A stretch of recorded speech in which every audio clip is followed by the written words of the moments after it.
Hey, I'm Shane. Today I'm going to be talking about something a little different than I usually do here on this channel, and it is how to make cold brewed coffee. I drink it pretty much every day, and it's something I really enjoy making. So this is just going to be a quick little video on how I make it.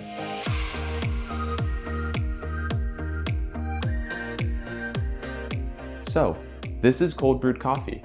It is pretty simple to make, but it just takes a long period of time to actually make it. But before we get started, you need a few basic tools to actually make the coffee. A large jug of some sort, a French press, and a manual or powered coffee grinder. And lastly, the most important part, a bunch of coffee beans. You can use any type of coffee bean. However, I prefer to use a light roast, and I usually use the Starbucks True North blend or Veranda, and it gets the smoothest and most caffeinated brew I find. So I usually use them. To make the cold brew, the first thing you want to do is to figure out how much you actually want to make. I make my cold brew with a 4-to-1 ratio, so 4 cups of water for every 1 cup of beans. And I usually make 8 cups at a time. Conveniently, my small French press is 2 cups large, which is how much beans I need, and my large French press is 8 cups large, which is how much water I need. So I just measure out how much beans I want to grind and then get started.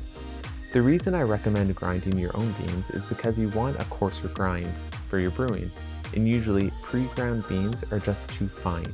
After you get all your beans ground, simply put them in your press and then add 8 cups about of filtered water.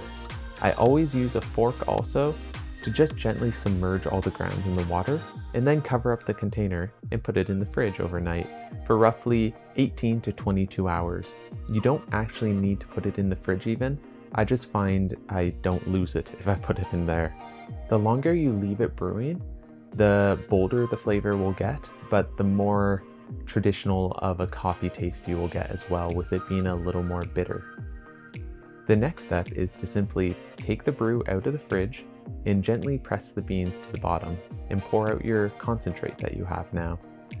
You can leave it like this if you want an insanely potent coffee. However, I usually dilute my concentrate with an equal amount of water.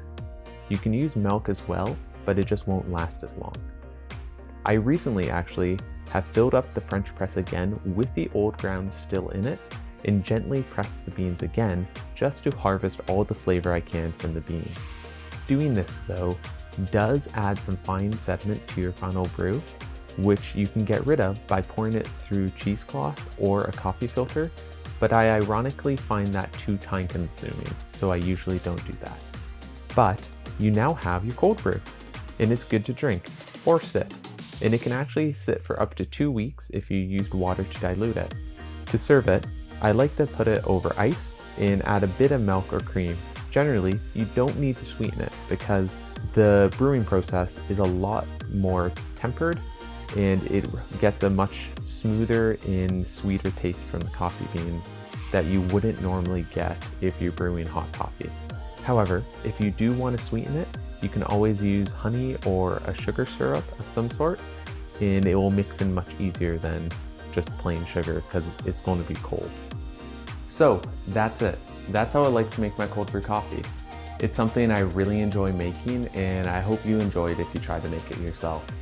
Thanks for watching the video though, and I hope you have an awesome day. See ya.